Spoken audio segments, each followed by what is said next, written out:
မင်္ဂလာပါရှင်အခုမြင်တွေ့နေရတဲ့ကူကတော့ထိုင်းနိုင်ငံမဲဆိုင်မြို့မှာရှိတဲ့ထမ်လုံဆိုတဲ့ကူဖြစ်ပါတယ်အဲ့ဒီကိုအလဲသွားမယ်နော်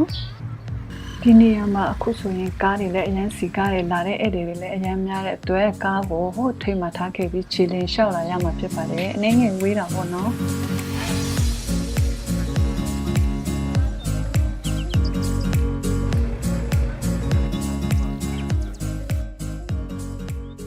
ရောက်တော့မယ်အတင်းထားပါစိတ်တော့မောပါဘူး နီးပါတယ်နော်ဒီပူလာတစ်ခုပါမယ်လမ်းလျှောက်ကြမြင့်ချိန်က12မိနစ်ကျော်လောက်ပဲရှိပါတယ်တိတ်မဝေးပါဘူးဒါကတော့တောဘက်ကလေးတွေဝင်သွားပြီးပိတ်မိနေခဲ့ဘူးတဲ့ထမ်လုံဆိုတဲ့ခုနမ်နန်းလွန်ကူအဝင်ဝဖြစ်ပါတယ်အဲ့ဒီကူကြီးအတွင်းထဲကိုဘယ်သူမှဝင်ခွင့်မရှိသေးပါဘူးသူတို့အတွင်းမှာပြင်ဆင်နေပါသေးတယ်90%ပြီးပါပြီတဲ့တကယ်လို့ကူကြီးဖွင့်လက်ပြီဆိုလို့ရှိရင်ကူအတွင်းထဲကိုလူအယောက်300အကန့်တက်နဲ့အလဲကျဝင်ရောက်လဲပတ်ခွင့်ရမှာဖြစ်ပါတယ်တဲ့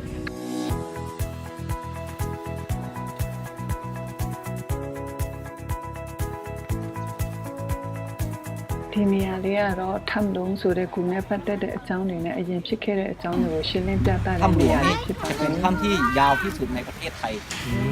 ครับ ဒီနေရာလေးကတော့ကူငယ်ကိုသွားတဲ့အလမ်းပါအဲ့ဒီရဲ့လမ်းမှာတောဝက်ကလေးတွေကိုဘယ်လိုကယ်ခဲ့လဲဆိုတာကိုပြသတဲ့ပြတိုက်ကိုတည်ဆောက်နေသေးပါ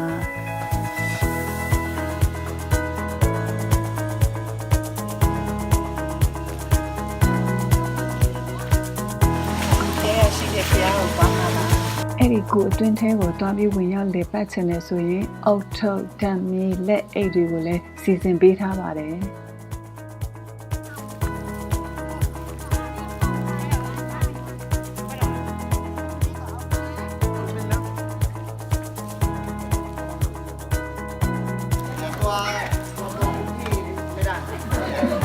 ကိုရှိမှရှိတဲ့တာဝန်ရှိတဲ့လူကအဝါတဲ့လူဆိုရင်ဒီအပေါက်ဝကျင်းလေးနဲ့ဝင်လို့မရဘူးတဲ့ဝင်ချင်လို့ရှိရင်ဒီအောက်ဖက်မှာကိုအပေါက်ဝကြဲကြဲရှိပါတယ်တဲ့ဝင်နိုင်ပါတယ်တဲ့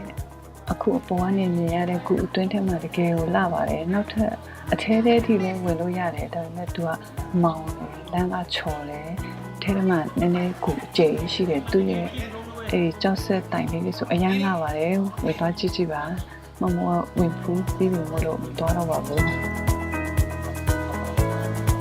มันทะลุกับถ้ำหลวงน่ะไม่ทะลุที่นี่เลย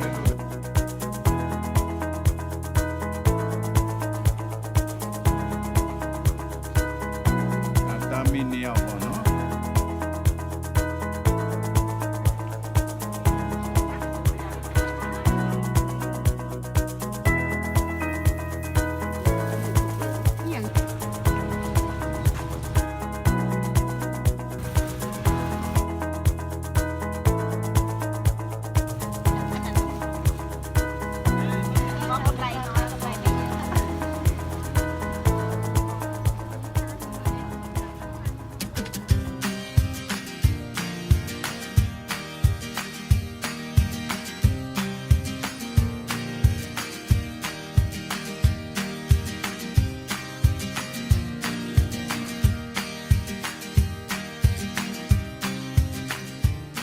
ဒီနေရာလေးကထမ်လုံးဆိုတဲ့ဂူကနေမှကားလေးခဏတာစီးလိုက်ရင်ရောက်ပါပြီ